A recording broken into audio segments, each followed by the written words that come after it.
வாழைக்காய் வச்சு ஒரு உருண்டை குழம்பு எப்படி பண்ணுறதுன்னு பார்த்துடலாமா?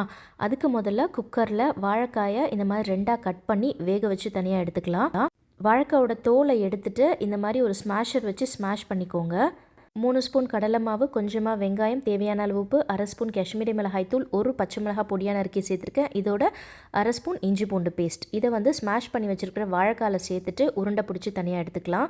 இந்த உருண்டையை எண்ணெயில் போட்டு நல்லா பொரித்து தனியாக எடுத்து வச்சுக்கோங்க. அடுத்து ஒரு குக்கரில் 4 ஸ்பூன் எண்ணெய் சேர்த்துக்கலாம். எண்ணெய் காஞ்சதுக்கப்புறமா பட்டை, கிராம்பு, ஏலக்காய், பிரிஞ்சி இலை, 1/2 ஸ்பூன் சோம்பு, ஒரு வெங்காயம் பொடியாக நறுக்கி சேர்த்துருக்கேன். வெங்காயம் நல்லா வதங்கினதுக்கப்புறமா 1 ஸ்பூன் இஞ்சி பூண்டு பேஸ்ட். இஞ்சி பூண்டோட பச்சை வாசனை போகிற அளவுக்கு நல்லா வதக்கிக்கோங்க. இதோட 2 தக்காளி அரைச்சி வச்சுருக்கேன், அது இதில் சேர்த்துடலாம். சேர்த்துட்டு இப்போ இது எல்லாத்தையும் நல்லா கலந்து விட்டுடுங்க. அடுத்து தேவையான அளவு உப்பு, 1 ஸ்பூன் காஷ்மீரி மிளகாய் தூள், 1/2 ஸ்பூன் குழம்பு மிளகாய் தூள், 1/2 ஸ்பூன் மஞ்சள் தூள் சேர்த்துட்டு 1/2 டம்ளர் தண்ணியும் சேர்த்துக்கோங்க. மசாலாவோட பச்சை வாசனை போய் எண்ணெய் நல்லா பிரிஞ்சு வரட்டும், அது வரையும் இது கொதிக்கட்டும். குழம்பு கொதிக்கிற கேப்பில் நம்ம ஒரு தேங்காய் பேஸ்ட் ரெடி பண்ணிக்கலாம். 4 ஸ்பூன் தேங்காய் துருவல், 1/2 ஸ்பூன் கசகசா ஃபைன் பேஸ்ட்டாக அரைச்சி குழம்பு கொதிச்சதுக்கப்புறமா இந்த தேங்காய் பேஸ்ட்டை சேர்த்துக்கோங்க.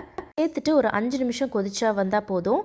5 நிமிஷம் கொதிச்சதுக்கப்புறமா நம்ம பொரிச்சு வச்சுருக்கிற உருண்டையை இதில் சேர்த்துட்டு கரெக்டாக ஒரு 3லேருந்து 4 நிமிஷம் கொதிக்க விட்டு இறக்கணும். அப்படின்னா நம்மளுடைய வாழைக்காய் உருண்டை குழம்பு சூப்பராக ரெடி ஆகிடும். கண்டிப்பாக ட்ரை பண்ணி பாருங்கள், டிஃப்ரெண்ட்டாக நல்லாயிருக்கும்.